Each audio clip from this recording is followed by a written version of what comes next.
இன்றைக்கி நம்ம அருமையான சுவையில் சிக்கன் கிரேவி எப்படி செய்கிறதுன்னு பார்க்கலாம். சாதம், சப்பாத்தி, பரோட்டா, இட்லி, தோசை எல்லாத்துக்குமே பொருத்தமாக இருக்கும். எல்லாருமே விரும்பி சாப்பிட்ற மாதிரி ரொம்ப சுலபமான சிக்கன் கிரேவி எப்படி செய்கிறதுன்னு பார்க்கலாம். இந்த சிக்கன் கிரேவி பண்ணுறதுக்கு ஃபஸ்ட்டு ஒரு 1/2 கிலோ அளவுக்கு சிக்கன் எடுத்துருக்கேன். நல்லா மஞ்சத்தூள், உப்பு சேர்த்து கழுவி சிக்கன் எடுத்துக்கோங்க. இந்த 1/2 கிலோ சிக்கனுக்கான கிரேவிக்கு கடாயில் ஒரு 4 டேபிள் ஸ்பூன் அளவுக்கு எண்ணெய் சேர்த்துக்கோங்க.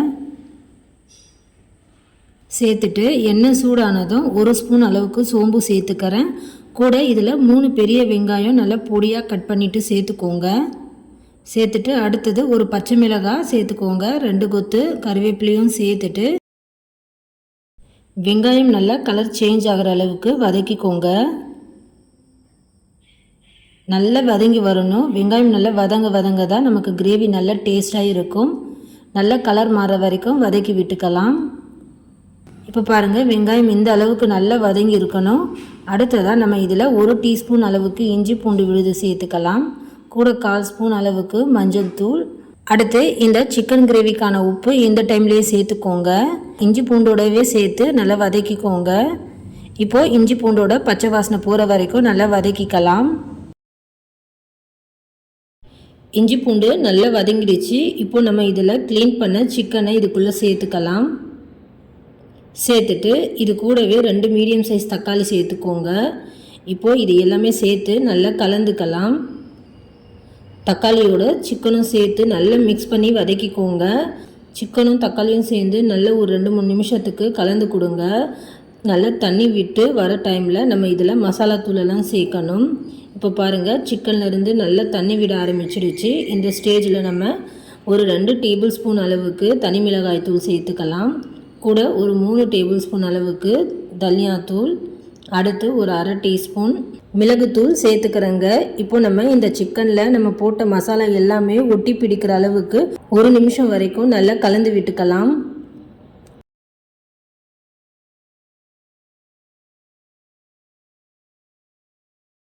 பாருங்கள், சிக்கனை நல்லா வதக்கியாச்சு. இந்த மாதிரி நம்ம சேர்த்த மசாலா தூளோடு சேர்த்து ஒரு 2 நிமிஷம் போல் கூட நீங்கள் சிக்கனை நல்லா வதக்கிக்கோங்க. ஓரளவுக்கு நல்லாவே சிக்கன் இப்போ நமக்கு வெந்து வந்திருக்கும்.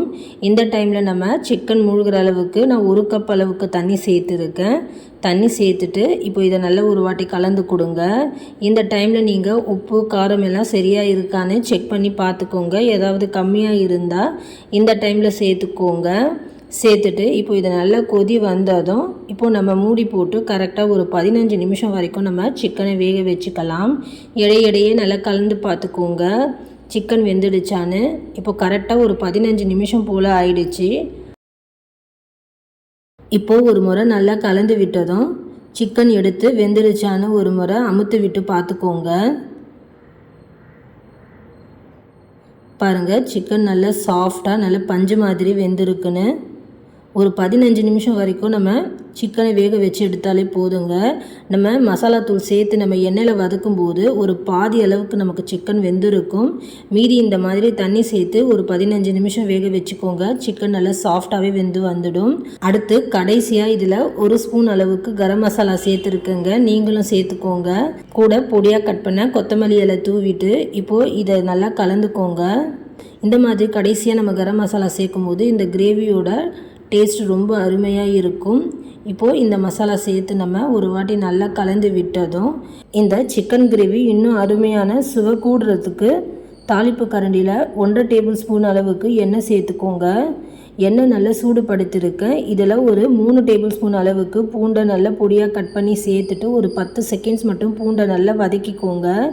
இந்த மாதிரி பூண்டு எண்ணெயில் நல்லா வதக்கி விட்டதும் ஒரு 1/2 டீஸ்பூன் அளவுக்கு நான் இதில் காஷ்மீரி மிளகாய் தூள் சேர்த்துக்கிறேங்க. இந்த மாதிரி காஷ்மீரி மிளகாய் தூள் சேர்க்கும்போது ஒரு நல்ல கலர் கொடுக்கும்.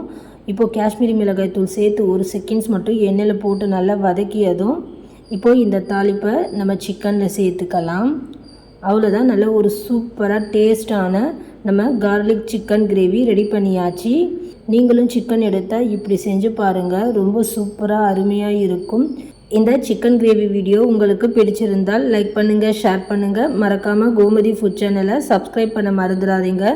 தேங்க்ஸ் ஃபார் வாட்சிங்.